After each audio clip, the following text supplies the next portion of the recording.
সলাতুদ্দুহা, সলাতুদ্দুহা যেটার নাম অনেকে ওই চাষতের সলাতও বলেন, অনেকে কেউ কেউ আবার এটাকে ইশরাকও বলেন। যেটাই হোক, এই ইশরাক দোহা এই বিষয়টার মধ্যে আসলে খুব বেশি পার্থক্য নাই। একটু আর্লি পড়লে সেটাকে ইশরাক বলা হয়, আর একটু ডিলে করে পড়লে সেটাকে আসলে দোহা, সলাতুদ্দোহা বা ফার্সি ভাষায় চাষতের নামাজ বলে আর কি।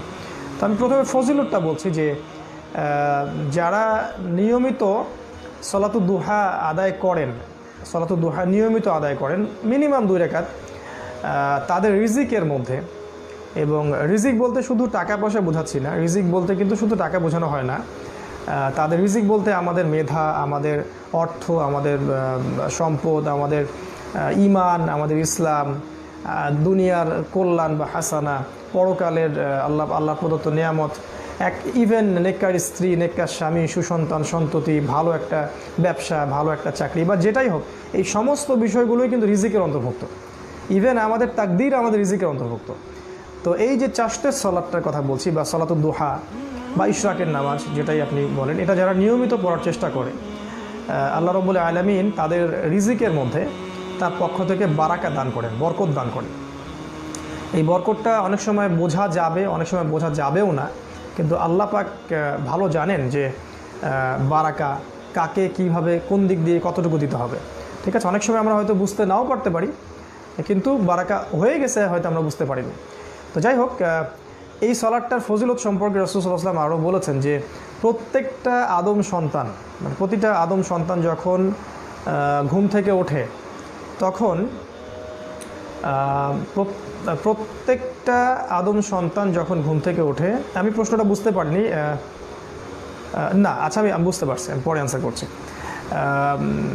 আমি আগে হাদিসটা বলে নিচ্ছি যে প্রতিটা আদম সন্তান, আল্লাহ রাসূল সাল্লাল্লাহু আলাইহি ওয়াসাল্লাম বলেছেন প্রত্যেক আদম সন্তান যখন ঘুম থেকে ওঠে, তখন তার এই যে পুরো বডির যে জোড়গুলো আছে, যে গিঁটগুলো আছে, প্রত্যেকটা গিঁটের উপরেই একটা করে সদকা করাটা তার উপর ওয়াজিব হয়ে যায়।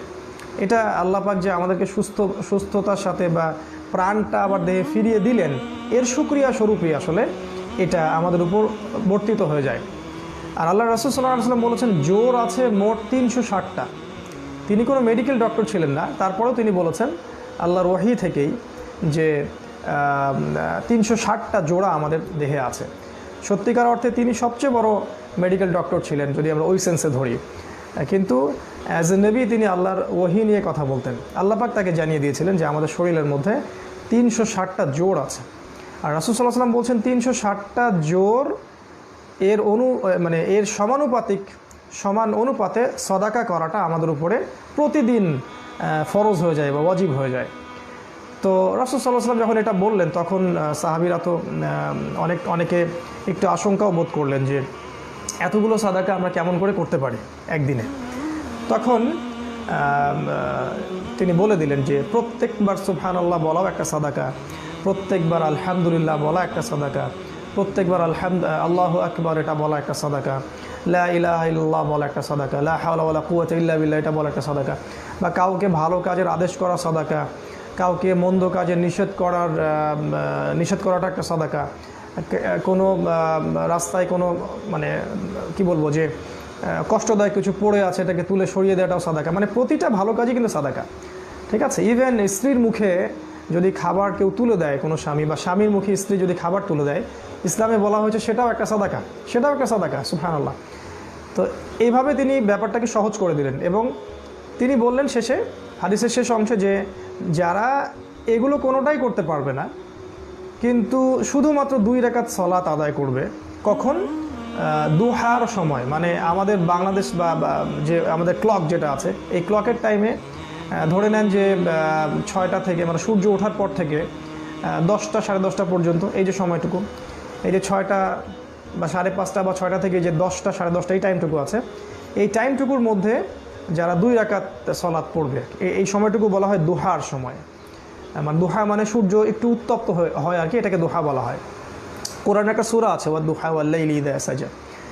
তো যারা এই সময়টুকুর মধ্যে মাত্র 2 রাকাত সালাত আদায় করবে, আল্লাহ রাসূল সাল্লাল্লাহু আলাইহি ওয়াসাল্লাম বলছেন তাদের ওই যে 360টা সাদাকা যার ওয়াজিব হয়ে আছে শরীরের উপরে, এটা আদায় হয়ে যাবে ইনশাআল্লাহ, মাত্র 2 রাকাত সালাতের বদৌলতে। এই পুরো হুকুমটা পালন হয়ে যাবে ইনশাআল্লাহ। আর এটাকে যদি আমরা ফজরের সলাতের পর এই যে সূর্যটা উঠে গেল, এই সূর্য ওঠার কিছুক্ষণ পর পরই, তাহলে সেটাকে ইশরাকের নামাজ বলা হয় আর কি। আর যদি আমরা এটাকে একটু ডিলে করে পড়ি 8টার দিকে, 9টার দিকে বা 10টার দিকে, এটাকে তখন বলা হয় সলাতুদ দুহা। দুইটা সলাতই একই সলাত, যে কোনো সূরা দিয়েই পড়া যায়, নর্মাল নফল সলাতের মতোই। কেউ 2 রাকাত পড়তে পারেন, কেউ 4 রাকাত পড়তে পারেন। আল্লাহ রাসূল সাল্লাল্লাহু আলাইহি ওয়াসাল্লাম 8 রাকাত পর্যন্ত পড়েছেন, 8 রাকাত পর্যন্ত পড়েছেন। তো মিনিমাম 2, ম্যাক্সিমাম 8 পর্যন্ত আপনারা পড়তে পারেন। আর দুইটাই পড়তে হবে এমনটা না, চাইলে আপনি দুটোই পড়তে পারেন, কোনো সমস্যা নাই।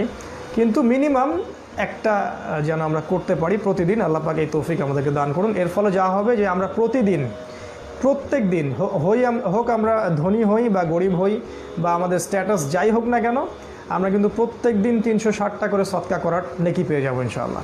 এটা কিন্তু কোটি কোটি বড় লোকদের ভাগ্যেও সৌভাগ্য নসিব হবে না। অনেক গরিব মানুষ কিন্তু এগুলো করার মধ্য দিয়ে ব্যাপক সদাকার নেকি নিয়ে আল্লাহ পাকের কাছে পরকালের মাঠে উঠবে ইনশাআল্লাহ তাআলা। তো আল্লাহ রাব্বুল আলামিন রমাদানে এই আমলগুলো আমাদেরকে একটু ধরতে পারার তৌফিক আল্লাহ পাক দান করুন, এবং সারা বছর যেন আমরা প্রতিদিন না হোক অ্যাটলিস্ট সপ্তাহে 3 দিন 4 দিন এটা যেন আমরা কন্টিনিউ করতে পারি। আল্লাহ পাক সেই তৌফিক আমাদেরকে দান করুন।